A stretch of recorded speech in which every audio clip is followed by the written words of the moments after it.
Now that is what I'm talking about. That is how you get my attention. That is how you make me change my mind about a star. I should have left it when I did the hashtag when I shared the link on Twitter. But guys, Monday Night Raw from the November 14th, 2022 edition took place in Louisville, Kentucky. To me, I call this Raw hashtag Raw is Theory. Because Austin Theory, son, young man, I don't want to call him kid because he'll probably beat my ass. But you young lad, whatever you want to call him, last night you got my attention. Last night you raised my eyebrows. Last night you made me intrigued and invested in you. Since Austin Theory walked into the door to NXT, I heard all this hype all day, as they would say. And I, honest to God, can finally say, well, I'm crazy to say this. People may call that the worst Money in the Bank cash-in of all time. To me, after what happened last night, I'm going to call this, in my opinion, the best failed cash-in. That's not comparing much to anything. The best failed cash-in. Because losing the Money in the Bank briefcase may have been the best damn thing that ever happened to Austin Theory. Because how they booked him on Raw last night, I'm like, this is what I'm talking about. It was clicking on all cylinders. I was loving it. And altogether, though, last night's episode of Raw, to get into it, was really good. But I gave it a little bit of a higher grade. Because I really loved like the 180 they did with Austin Theory. That was really, really good. So yeah, we're going to roll in. We're going to talk about this because it's Tuesday night. We got our first snowfall here in town of the year also. But it's not holding me back from doing my usual Tuesday festivities. And of course, one of them is, of course, getting home from work, reviewing Raw, then going out and sharing my knowledge. Anyways, though, we're going to go and roll this live. Guys, what is going on? This is the Club of Demand 1993, and we are here live for my live review of Monday Night Raw, a.k.a. call this Raw is Theory, as I want to call it.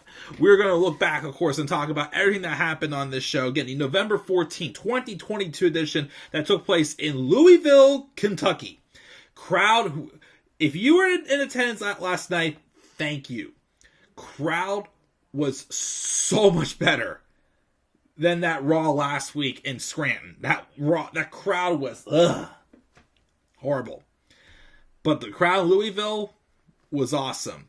And speaking of things getting hot, we got a pretty hot live chat already starting off here. So I'm going to quickly acknowledge the people in the live chat. We've got Tyler. He gave this show a B+. We got Wrestling News 365. What do you think we'll see Braun Strowman versus Gunther for the Intercontinental title somewhere down the line? Again, you mentioned that a couple times. Yes, I actually would not be opposed to that match at all whatsoever. Braun's not my number one favorite to win the tournament, in my opinion. Who I would like to see, of course, win. But I think he probably will be one of them. One of the people to win. Probably will be altogether. But I say we would get that match. I mean, I don't think it'll take place at Survivor Series. It could, but it could take place on like a SmackDown or something. But we will see, though. Austin Theory is really changing. He's like really going to show how he might have ruined himself last week, but this week he reinvented himself big time. Like I said, that failed cash-in may have been the best thing that's ever happened to him. We have Mugs with Sunglasses. Say hi, are you doing good? I'm doing good. Thank you for joining us. Tyler says, hope to get Becky come back next Monday before Survivor Series. Could be either next Monday, or maybe we may not be revealed until Survivor Series itself. We'll talk about that, though, of course. Wrestling news. Who do you think of Stone Cold Steve Austin does come back to WWE to wrestle one more match at WrestleMania 39? Who do you think is going to? Who do you think he's going to wrestle? John Cena. A lot of people are saying John Cena and Stone Cold Steve Austin. I wouldn't be opposed to that match if they did it. Cool. I don't know who else would Austin would fight that I really want to see him fight. And we all know the big dream match, Stone Cold Steve Austin and CM Punk, but I don't want to talk about that drama right now and the whole thing with him coming back or WWE or say the AEW or just leaving wrestling in general. I don't want to talk about that. I'm sorry. I don't. But honest to God, even after last night though, I do kind of would rather see, Austin and Cena would be good. I'm not going to lie, I kind of want to see Cena in Theory now. Because there was rumors of it happening at SummerSlam. Didn't happen that way, of course, but I honest to God would like to see that match now. Especially with how with what Austin Theory did last night. But I bet this was a good episode of Raw. It was. May I say, personally right now, Raw is my favorite show right now. I know that's crazy for me to say, but Raw is my favorite show right now. SmackDown's good. AEW's inconsistent, but still has its good stuff. But I think Raw right now to me is just presenting so much good stuff, so much fresh content, a little more for me to look forward to. I don't know if it's because it's the fresher show of the week, but right now, if I could rank all the shows, Raw is my favorite right now. Wrestling News 365, I want to see John Cena versus Logan Paul at WrestleMania 39. As much as I hate Logan Paul, I'm not going to lie, that would be a good match. Or Logan Paul and AJ Styles. Ooh. Again, take away, the reasons why people hate Logan Paul. He's great inside the ring. That would be an awesome match, though, AJ Styles and Logan Paul. Still making for the world title again. Yet. But we are going to roll into the show. Again, thank you, of course, as always, guys, for your comments in the live chat. And some interesting matches. Of course, Wrestling News 365 just posted. But we are going to get started because, again, it's 6 o'clock. I do have somewhere to be soon. My usual Tuesday night trivia night to go to. So I do want to get this in beforehand. But we got a lot to talk about. And the last, 2 weeks of Raw, Crown Jewel, this last week's Raw and this week's Raw, have really led to me getting a lot of fantasy booking ideas. I can't tell you the last time I got this many fantasy booking ideas coming up in my mind. And I'm excited. So let's roll in and talk about it. As we also got a lot more set for Survivor Series as well. We will talk about that, of course, as well. So the big match that was hyped up for tonight, for last night's episode of Raw, was the U.S. title match with Seth Rollins and Finn Balor. Basic, story. Finn Balor's got a bone to pick with Seth, and he's never got his revenge on Seth for ending his title reign in 2016 when he got injured. About time that we got that. So Seth Rollins comes out, and I'm still going to say this. I'm still not 100% convinced Seth Rollins is a babyface, because all of these feuds he's set up with, most of them was from when he was a heel. His stuff with Mustafa Ali, his stuff with Bobby Lashley. Now he's set up a feud with Austin Theory also.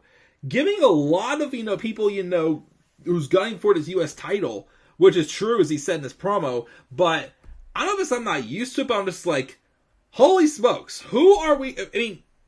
I like this idea that there's a lot of stories, for the U.S. title, and a lot of people who are gunning for it, and the reasons to.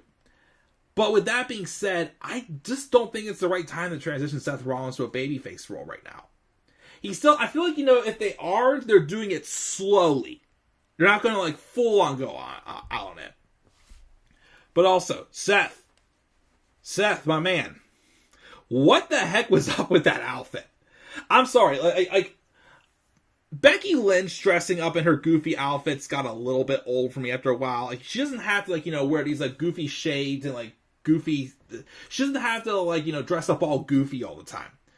Now, of course, Seth Rollins, who's married to Becky Lynch, is now getting, that vibe from his wife. So when I saw his outfit, I'm like, okay, calm down, Seth, calm down. Anyways, though, Seth comes out, welcomes us to Monday Night Rollins, talks about all the contenders he's got coming for him. Finn Balor, Mustafa Ali, Bobby Lashley.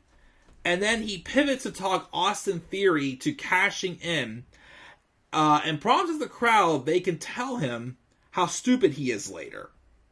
Which, of course, we would. And I think that the crowd did start chanting, that was stupid. But there's something different about the U.S. title today. It's him. And it's only going to continue when he wrestles Finn Balor in the main event of tonight's show. Then out comes Bobby Lashley, who says last week he turned Selfie Boy into a punchline, and the beating that Seth got last week is going to continue until he gets his title back. Rollins says Lashley could have had a chance to win his title back, but instead he chose to try and separate his soul from his body. He's had a temper lately, and Seth thinks it's because he lost to Brock Lesnar. Which, once again, if you're making Seth Rollins a babyface and trying to make Bobby Lashley a heel, why though? Again, like that line to me, it's like there's truth, but it's like a heelish side. It's like you want to see Bobby Lashley, destroy these people, but now we're supposed to boo Lashley and cheer for the guys that Lashley are Lashley's trying to destroy. Like I said, that dynamic there is still weird. But anyways, then out comes Mustafa Ali with a referee. And then Lashley turns down and he's like, come on, haven't you had enough already?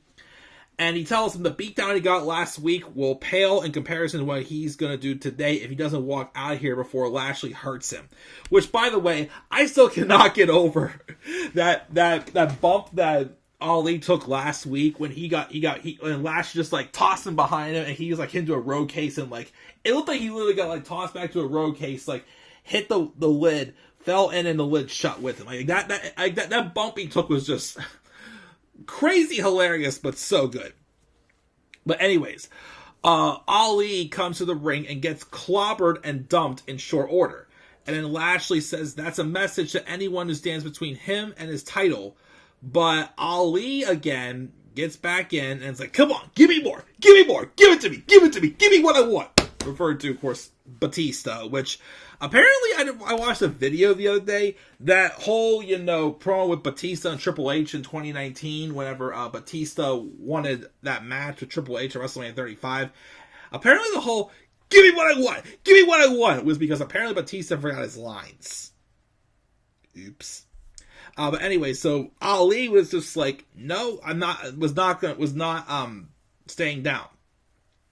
Lashley then dumps Ali over the ropes, and then Seth's just like, I gotta get out of here. He runs away, and then Lashley's like, you're pissing me off more, and if he wants an ass whooping, come in and get it. And then we got a match with Bobby Lashley and Mustafa Ali, and it was basically, for the most part, a squash. But again, as I keep saying, the past few weeks, since this feud with Seth started, with Ali and Rollins, the bumps that Ali is taking is literally like, again, it's giving me vibes to back when he was on 205 Live, and him, Cedric Alexander, and Buddy Murphy were all like the pillars of that show. Like, he's giving me like the 205 Live Shawn Michaels vibes again. He's getting. And that's what this match established great. Bobby Lashley being a magnificent monster.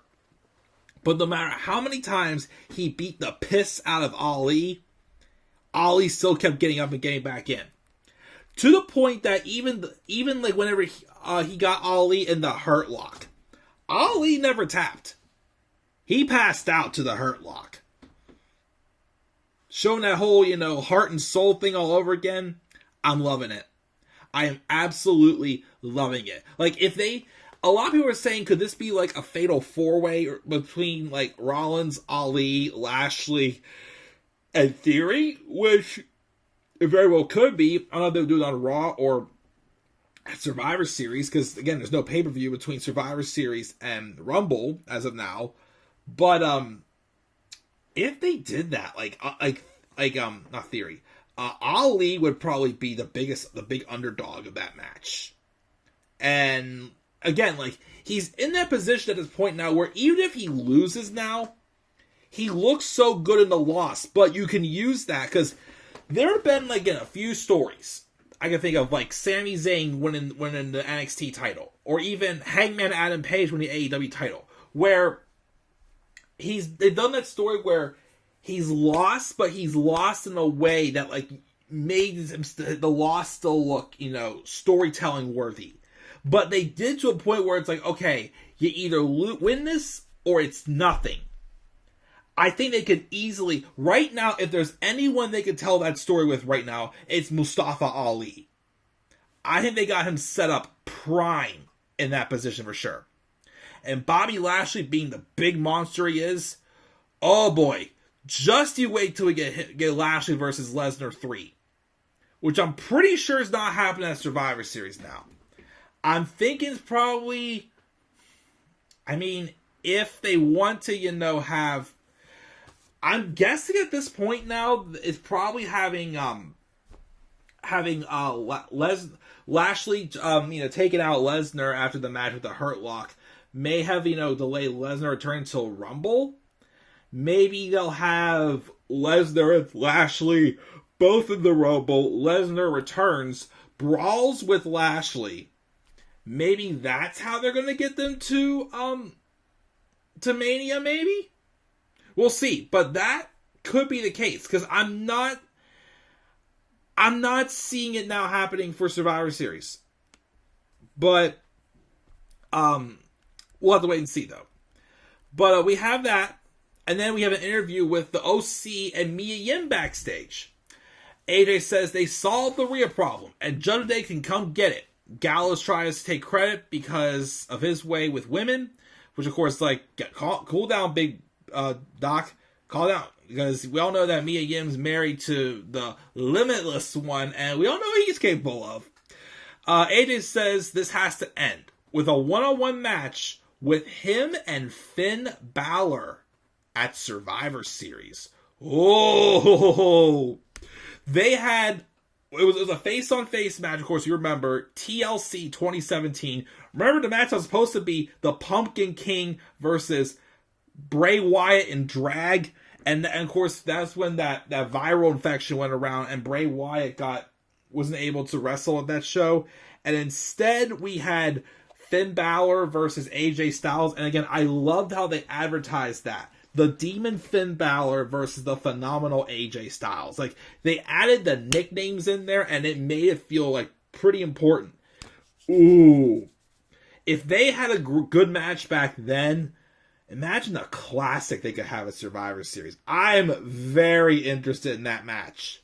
And, of course, at first, when they were hyped, they announced that, I'm thinking, oh, man, what if Finn Balor won the U.S. title on this show? And that match for AJ and Finn became a U.S. title match. Unfortunately, it didn't, but damn, that would have been great. But Carl Anderson also says that Mia will take care of business in a return match tonight. They all throw the two sweet up, and Mia joins in. Then Mia does have a match with Tamina. Match was what it was. It's against Tamina, but Mia looked great in it. She gets the win with the Eat Defeat, as they're calling her finisher now. So she gets the victory there. Afterwards, though, during the match, Rhea and Dominic, mommy and son, what we want to call them now, came down and had like a stare down with Rhea. Afterwards, Rhea teases, getting to the ring, but then decides, nah, not going to do it. Trying to play some mind games with her. Then we have Matt Riddle backstage, slapping his bongos, and he's asked where is Elias, and he says he's out doing big rock star things. But Riddle will take care of Chad Gable tonight. Gable and Otis roll up and shoosh Matt Riddle. And we get into a shoosh bro off until Chad's had enough. Hold on, just want to answer this text really quick because I told my fiance to let me know when she got home because it's snowing. I am live currently. Anyways, but Anyway, so he says the only thing more ridiculous than those two clowns in a band is them as a tag team. So tonight, he's going to put down Matt Riddle. We also have a segment with Mia walking backstage when she runs into Damage Control, which, by the way, also, I tweeted this out. I don't know why, I don't know if it's because, I'm just, like a hands-on guy or whatnot, but I like to go into the WWE app and look at the roster. And, make sure the roster is up to date with, whether or not, the right brand is there, whether their name is updated or whatnot. I noticed Mia Yim does not have a profile anymore. For some reason, they took her profile away when she got released. When she was Reckoning. Was Retribution that bad that they had to delete people's profiles now? But, yeah, I tweeted, WWE, Mia Yim deserves a WWE profile on the app. Please get that for her. Anyways, though, but Mia Yim runs into Damage Control. And Damage Control says that they're impressed with her. And basically they try to get her to, join her team. And Mia's like, I'll think about it, basically. And then, of course, the OC roll up and is like, everything good? He's like, oh, yeah. And then, I guess, what was it? Luke Gallows got, like, a big, celebratory brewski can or something like that. So basically, they're going to go off and drink and have some fun. But basically, it was like, I'll think about it more. So it was like, I'm not interested whatsoever. Because they were trying to get her to get on their team for War Games. They needed one more person. Because they had 3 of them and Nikki Cross. Of course, we all know what the answer got later on tonight. But I do have a story, though, for that when we get to that. Anyways, we have a match then with Chad Gable and Matt Riddle. Solid match, but what I was happy about is Chad Gable won. Again, I keep saying, Chad Gable, since Triple H took over, has gotten a lot of TV time. Alpha Academy in general has. But they've been very entertaining. Like, character-wise, they're spot on. But I'm like, you gotta give them a few wins here and there. But Chad getting the win here, I like.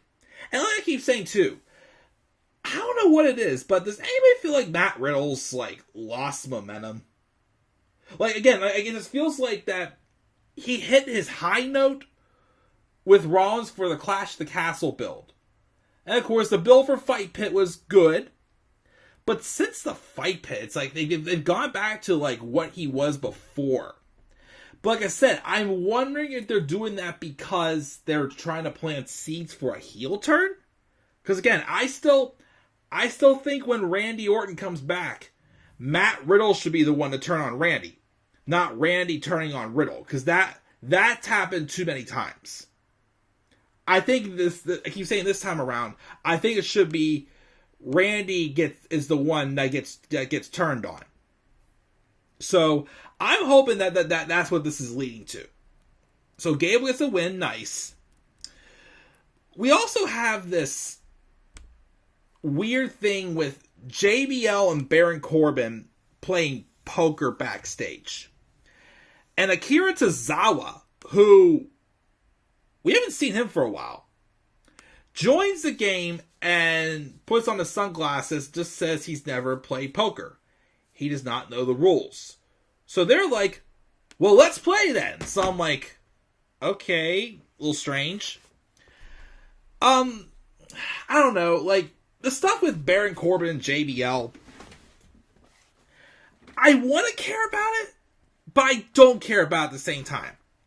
I mean, it's a little bit better than what Baron Corbin was, but I still just got that bad taste to how they booked Baron Corbin over the past, 5 years? Like again, like I said, I lost all interest in Corbin after he failed that cash in, and he lost to John Cena at SummerSlam 2017. I lost all interest in him there. Because before that, remember, I was hot for Baron Corbin. Like, I had very high hopes for him. And, the booking he's had with JBL is okay, but I still feel like, it still feels like JBL is getting more heat on himself than Baron Corbin. Baron Corbin still feels flat. I don't know. I think he just needs to get his look back. Like, I think he should grow his hair back, if he can, and just be the lone wolf again. Because that's where he was at his best. Because now it's just like, He's with JBL, but he's like still like, hiding behind him, it feels like. Just my opinion. But anyways, we have that, and we gotta talk about this stuff with The Miz, Johnny Gargano, and Dexter Lumis. So, again, this feud to me has picked up energy again.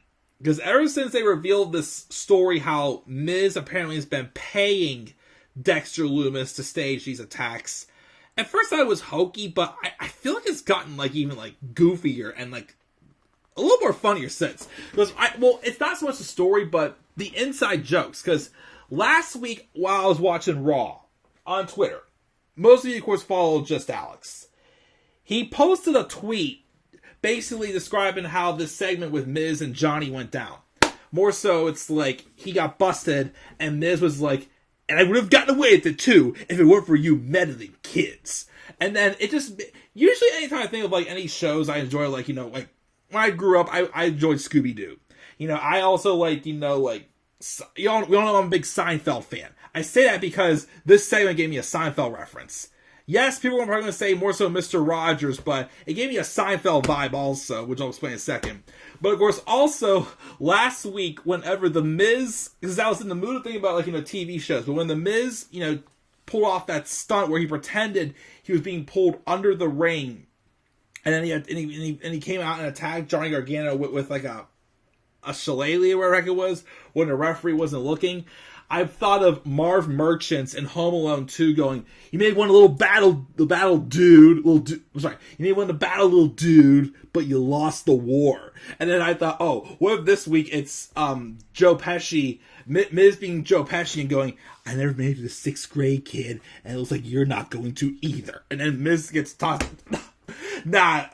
Just me being my crazy mind. Anyways, though, we have this segment with Miz TV.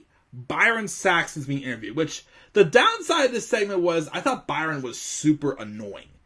He sounded like scripted. He's like, oh, well, why is that, Miz? He was like cutting into like everything going, well, why is that, Miz? Oh, you say this, Miz. Like, it felt like he was just like cutting in at very unnecessary times.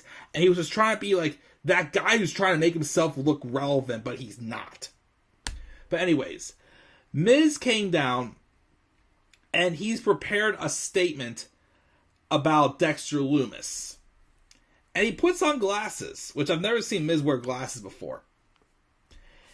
He says he regrets paying Dexter Lumis. And then, of course, Byron tries to interrupt, but Miz shushes him. He then says he just wanted some empathy because he's been here for 18 years. No days off, no injuries. Well, a few. And he's never gotten so much as a cheer or a pat on the back.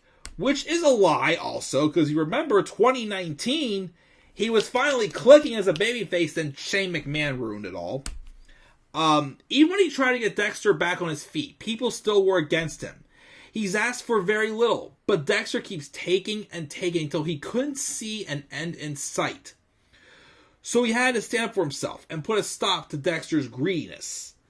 And of course, Byron says, well, why did you tell the private investigator a different story? Miz says he was telling her what she wanted to hear to sell a story. In Hollywood, they don't want real. So he had to spin the truth to make it more interesting. In reality, he's just a devoted father, loving husband, and a man who was cooped up in his bedroom all weekend long because he was sick and depressed about everything that had happened. Which then brings out Kevin McAllister. I mean, Johnny Gargano.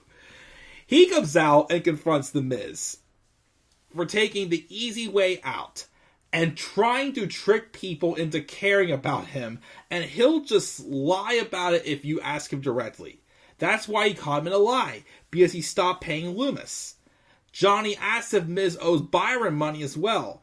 And then Miz is like, Johnny, why are you in my business?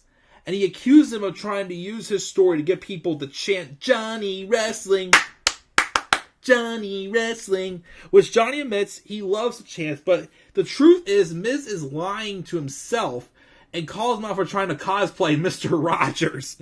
Because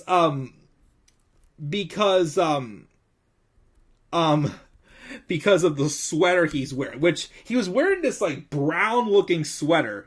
But of course, when when Johnny first calls the sweater, Miz just flips out and goes, "It's a cardigan!"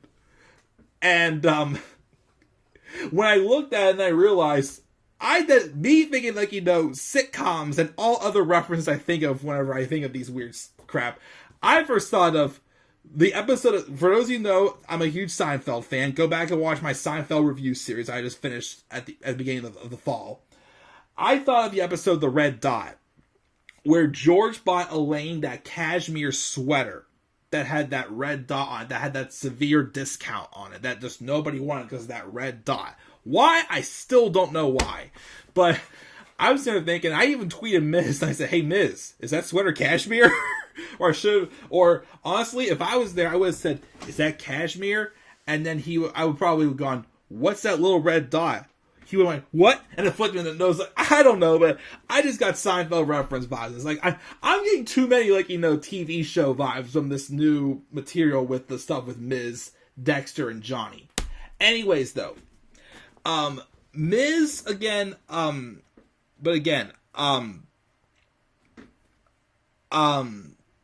Miz, though, insists he's a good guy. Johnny, though, isn't buying into it and says he went to officials and got a match at Survivor Series with Miz and Dexter Lumis. And if Lumis wins, he has to get paid everything he's owed, and Dexter will get a WWE contract. Miz is like, "I'll win it, it'll be awesome."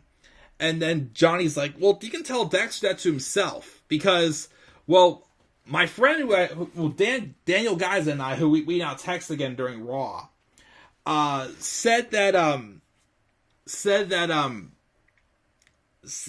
what if Dexter's probably underneath the table, but Dexter ended up being one of the cameramen, and of course Miz sees him and Miz runs away, but Dexter just like creepily follows him. Dexter did though get the cardigan though, so gosh. We'll talk about, of course, this feud more, because I keep saying, the feud's, picked up steam again. My thing, though, as I keep saying, though, is I'm worried, though, that once this feud ends, Dexter will look pointless again. But we'll talk about that, of course, when we do get to my Survivor Series preview and predictions, and what I still think should happen. In my opinion. Backstage, we have Shelton Benjamin. No Cedric this week, but we got Shelton Benjamin again. People keep wondering if that's going to be a tease for a reunion of the Hurt Business, since Bobby Lashley seemed seeming to go to the heel side, but you never know. But anyways, yes, second week in a row after God knows how long, Shelton Benjamin gets TV time again for the second week in a row. He's being interviewed before he was interrupted by Judgment Day.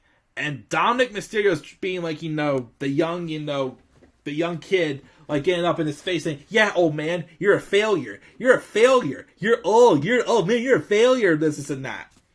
Then, of course, Shelton says, "I don't have time for this." And he says, "You should have gotten an ass whooping that your father should have given."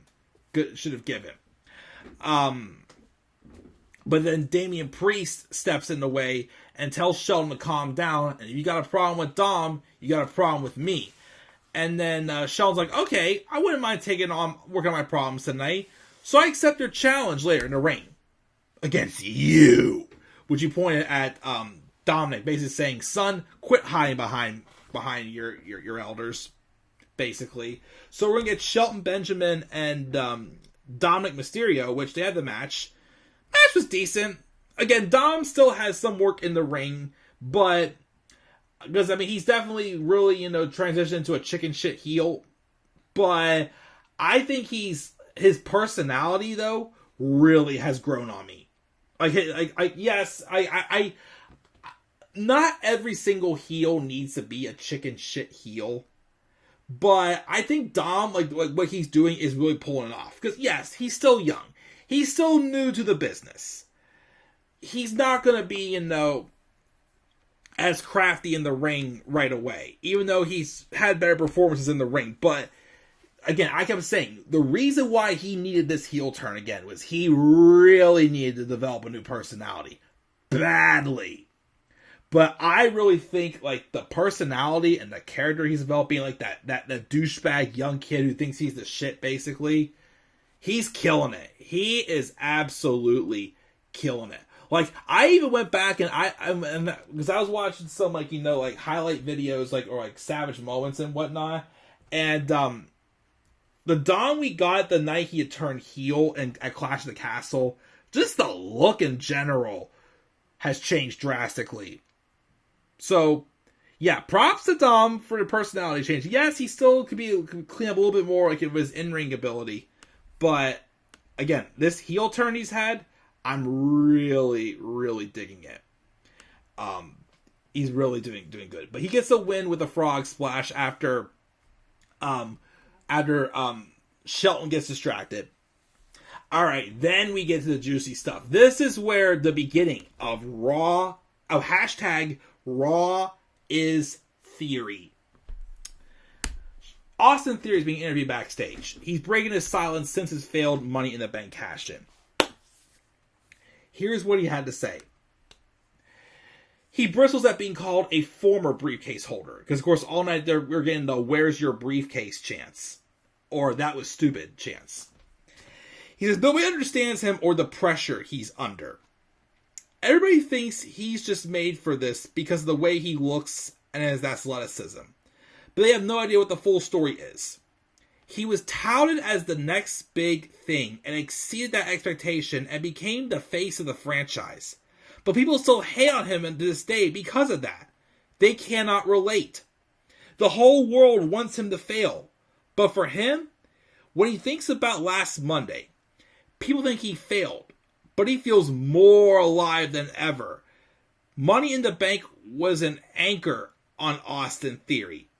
Nobody was able to touch Roman Reigns.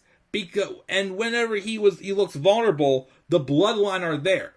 He tried to cash in on Roman, but he had this, it was unstoppable and no cash in was possible. He had a wall built around. So what he had to do was, he thought the best thing to do was go after one of the greatest champions of this decade, Seth Rollins. Which he's like, okay, that doesn't make him look stupid. That makes him look smart. He's like, okay, there's a wall around Roman. I can't get around Roman. Every time I tried to, I had things in my way. So what I do? I went back after someone else instead. Not because they're weakest, but they're one of the better champions of this past decade. Seth Rollins. So he says he hadn't beat, but Bobby Lashley had to put him out of the ring and mauled him like a madman. And stopped him from having the greatest cash in. And then Dolph Ziggler comes out of nowhere and interrupts. And he says, worst cash in. And when Dolph rolled up, I thought back to a couple months ago. Whenever they had Dolph come back and randomly turn face and randomly target Theory. And he just says, I'm just trying to help the kid. And then they basically kind of veered away from it. But he rolled up and he said, you're full of excuses. A couple months ago, he tried to help him out and show him some things that no one showed him.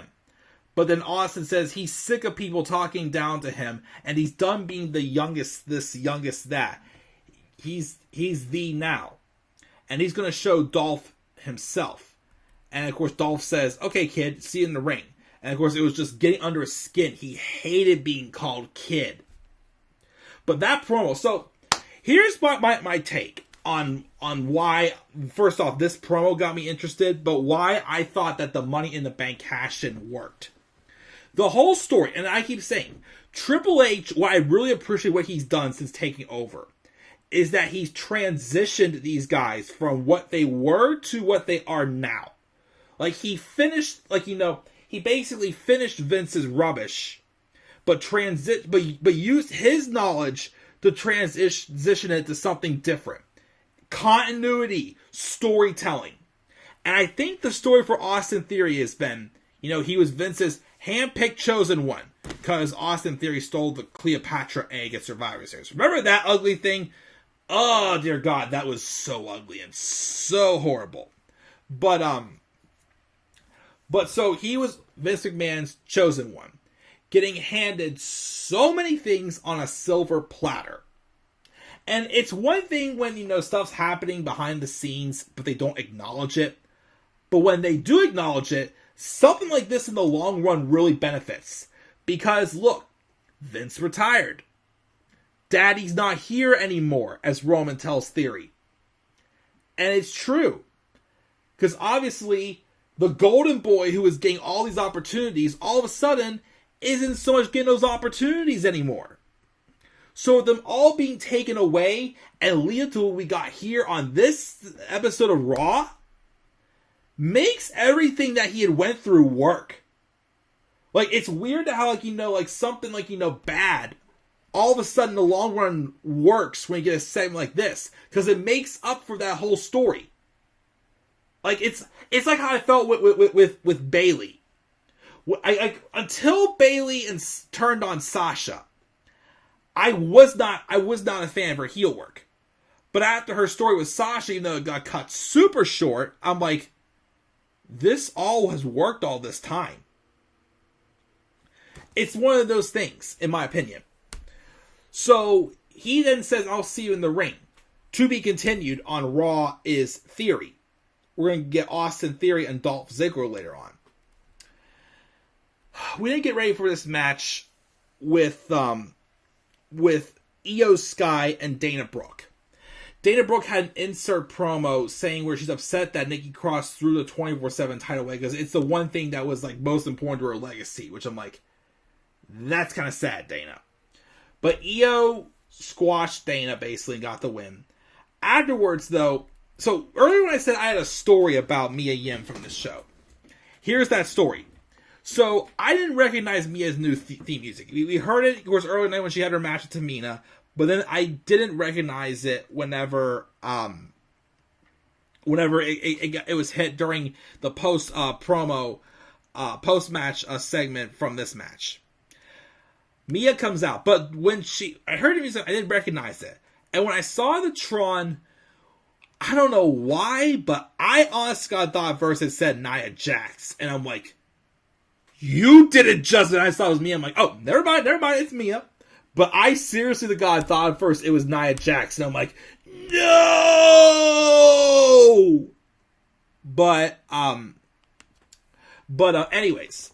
So, Mia comes out. And she goes, I know you've been waiting for my reply all night. But I picked my side. And out came Bianca, Alexa, and Asuka. So, as I predicted last week, Mia Yim is with the babyface team. So they need one more person. And again, so people are saying that the one more person for Bianca's team, I'm hearing, people, it could be Candice LeRae because, she's had her beef with Damage Control. But I feel like Candice LeRae could be more so like a ploy for someone else. Some people are saying Beth Phoenix, because they did show on this episode of Raw later on, hyped up for the main event, they did show how Rhea Ripley took out Beth Phoenix in that I Quit match at Extreme Rules. Which also, by the way, Rhea Ripley later walked over to Dan Troll saying, you don't have to, give me the spew. If Mia's on their team, I'm with you guys. So Rhea Ripley is going to be the 5th member of Bayley's team for War Games, which is awesome. The one who won in War Games 4-on-2 in 2019. Oh, that was outstanding! That was so outstanding. Although, of course, the person who turned on her team, Dakota Kai, is team with her now. But that's outstanding because I still think the results from War Games is either going to be Bianca pinning Bayley, because there's this whole story how even though Bianca has beaten Bayley twice for the Raw Women's title, she's never actually beaten Bayley. But what I think should happen, is Rhea Ripley should get the pinfall victory. That way, Damage Control kind of gets a rub, even though it isn't the best rub. And it could be an excuse for Rhea to go after Bianca. Although you could still have Bianca pin Bayley to end her feud with Damage Control, and have Rhea say, well, you still owe me a match, and say you didn't pin me in the War Games match, and have that be the Bianca and Rhea feud. Where I still think Rhea should dethrone Bianca, if it's not going to be Bayley. But anyways, I still think that the 5th member for War Games should be Becky Lynch. If, of course, she is healthy and ready to come back. And like I said, you could either, one, have Becky return next week and be revealed as the 5th member, or have Candice be revealed. But then she gets beaten down, written out of the match. Well, or, here's the thing. If you want Candice to still be in the match, I still say maybe the person that you should have take the beatdown and get written out of the match is Alexa Bliss. One or two should happen. But I think either way, the story writes itself. Becky Lynch was taken out. When she was injured, she got kayfabe written off TV by Damage Control. Why not have her come back and get a revenge? And honestly, if you want to do a fresh program before WrestleMania, do Becky Lynch and Bayley. I think that would work, for even for a match at Chamber or something or whatnot.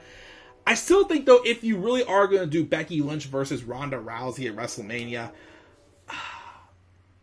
I still guess Becky's going to have to win the Rumble because she's on Raw, non-SmackDown, like Ronda is. But same time, it's I'd rather see somebody else win the Rumble, in my opinion. But if they do Bianca versus Charlotte at WrestleMania, I guess that's how Becky's going to have to get to Ronda. Who knows? But anyways, so that's all said and done. We have the poker game continuing. And apparently Akira Tozawa was winning big. But then, basically it then leads to JBL challenging Tozawa to, JBL then challenges Tozawa to a deal. He's winning, but then he says, but I want a match. No tricks. He slaps Baron's hand away, and then basically they're set up for a match later on the show. They had the match later on the show. Baron Corbin and Akira Tozawa. Tozawa got a lot of offense on Corbin. I was surprised. Which I'm thinking, okay, he looks decent. He doesn't look like a freaking jobber like he did before. But can we please get rid of the ninja gimmick for him if he's going to at least stay? If he's at least going to still be a thing, can we at least get rid of the ninja gimmick? I find it very stupid. By the way, before we continue on, I forgot to mention this. So I had two little things I wanted to mention also. Two pieces of wrestling news. One, apparently Kevin Owens was injured against Austin Theory at a house show match over the weekend. Apparently he tore his MCL and he's going to be out for 6 to 8 weeks. Which means he probably will now not be the 5th member. Which people are saying he should be the 5th member of the babyface team for the men's War Games match. Since he's kind of tied in with the story. So again, Kevin Owens has only been off TV because they wanted to extend the story with Sami Zayn and Jey Uso. But he is going to be brought back, and it looks like they're still going to have Sami Zayn and Kevin Owens be the ones to dethrone the Usos at WrestleMania. But he's going to be out 6 to 8 weeks now, so I guess he won't be back now until Rumble, I guess. Probably be a surprise entrant in the men's Rumble match, I would say. We got that, and then also, apparently Kalisto was backstage at NXT events recently. And there's rumors that he might be coming back also, which, if they bring him back, first off, we're going to get some good lucha things. I was just showing my fiance that segment too. That's one of my favorite botches still. Whenever Kalisto completely botched that promo when he got drafted to SmackDown in the draft in 2016. I'm here to stay. I'm here to do some great lucha things. Ah, damn it! But all seriousness though, if he does come back, give me Kalisto versus Rey Mysterio.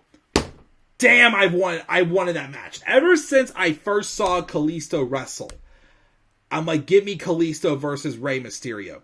I would have loved it. And I still think it could be a killer match. Kalisto versus Rey Mysterio. Well, we probably won't get it at this year's WrestleMania because we're going to be getting Rey versus Dominic. SummerSlam. How about SummerSlam? If Kalisto does come back, Give me Ray versus Kalisto at SummerSlam. Ooh, that'd be awesome. I want to see that match. Anyways, though, but getting back to the show, we did get Austin Theory versus Dolph Ziggler. And of course, the intriguing part, first off, again, besides the fact that I raved about Austin's promo earlier, Austin Theory came out without his phone. He was not doing the whole selfie stuff.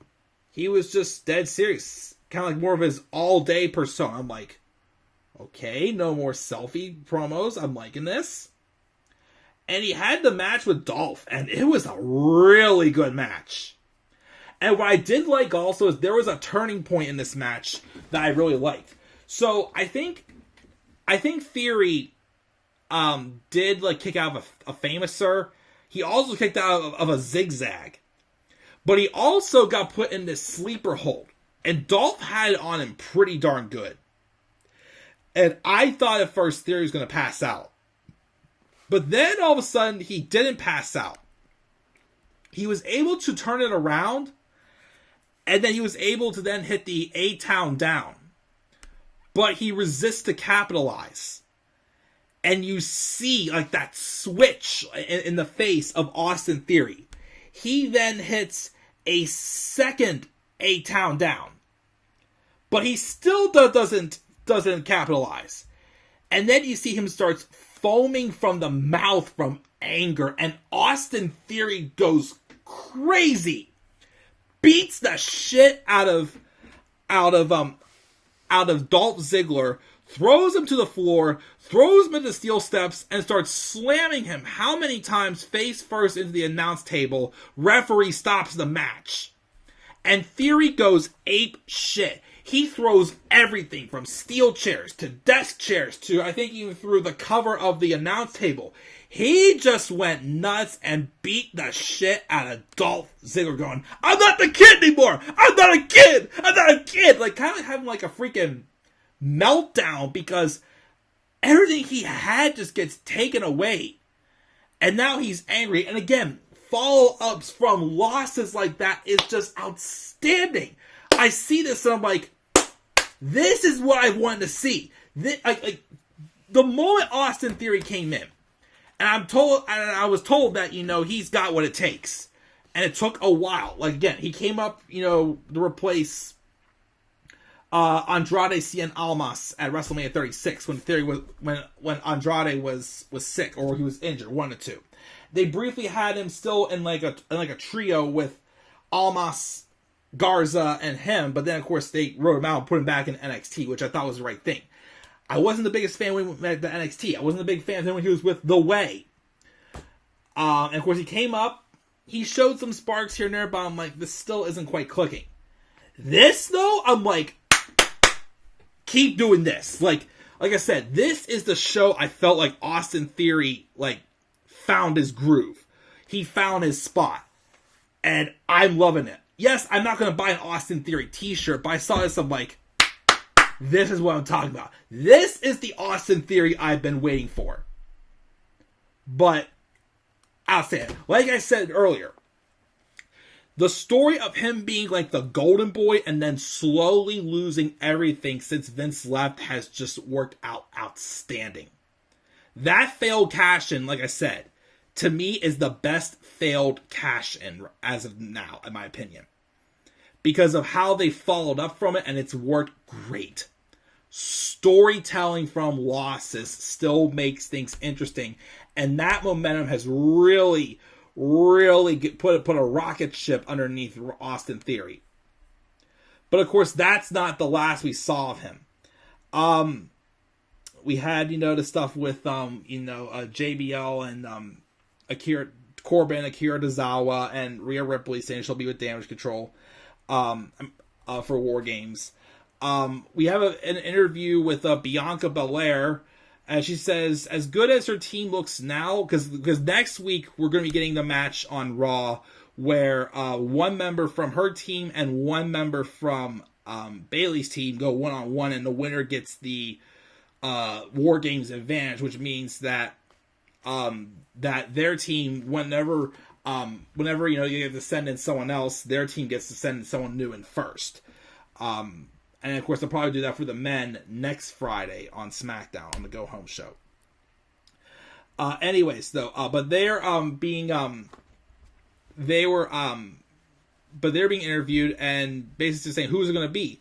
And Bianca says, "As good as her team looks now, just imagine what it'll be like when they have their fifth." She won't say who's going to fight in the match next week.